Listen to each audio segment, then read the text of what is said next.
Hello, Grace Chapel, and Merry Christmas to you. In today's devotional, Sinclair Ferguson talked about the one that Isaiah hath foretold. In Isaiah 7:10-17, it says, "Again the Lord spoke to Ahaz, ask a sign of the Lord your God. Let it be deep as Sheol or as high as heaven." But Ahaz said, "I will not ask, and I will not put the Lord to the test." And he said, "Hear then, O house of David, is it too little for you to weary men, that you weary my God also? Therefore the Lord himself will give you a sign.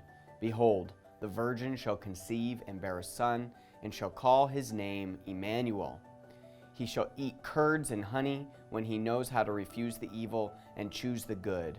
For before the boy knows how to refuse the evil and choose the good, the land whose two kings you dread will be deserted. The Lord will bring upon you and upon your people and upon your father's house such days as have not come since the day that Ephraim departed from Judah, the king of Assyria." Here's what's going on in this passage. King Ahaz is king of Judah, which is the southern kingdom. The people of Judah are concerned because Pekah, the king of Israel, and Rezin, the king of Syria, are here to attack them. It says that the people of Judah shook as the trees of the forest shake before the wind. They were terrified. And so Isaiah is sent to prophesy to Ahaz. God says that these evil things will not come to pass. And then he offers Ahaz a sign, as deep as Sheol or as high as heaven. Now there are many of us that would love a sign like that. But Ahaz refuses it. At first, this comes off as pious because he says, "I will not put the Lord to the test." But we see from God's response that his motivation was anything but holy. Ahaz is rejecting God and saying, "I don't need God and I don't want his help." This reminds me a little bit of my kids when they need my help. Rarely do they ever want my help. In fact, I hear a common phrase from Nora, which is, "I got it, I got it." Even at 3 years old, Nora wants to do it on her own, even if she needs my help. I think in many ways, Ahaz rejects God because if he receives his help, God will get the glory and he will have to worship him. This also reminds me a little bit of a meme, which is the "this is fine" meme.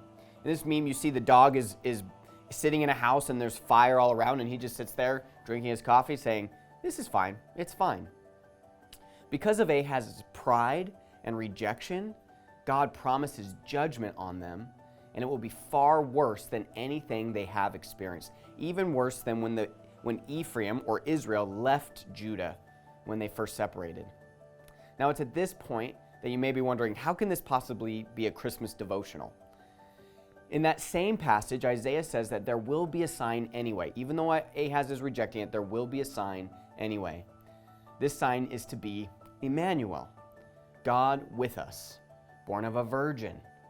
Matthew 1:23 is a reference in this passage in Isaiah and declares that Jesus is the fulfillment of the sign.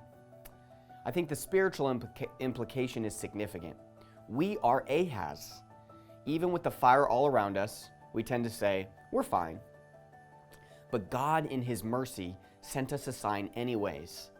When we were dead in our trespasses and sins, he made us alive to God and seated us in the heavenly places. God saved us in spite of our rebellion to him, and he deserves all of the glory. So this Christmas, we must worship Emmanuel, God with us.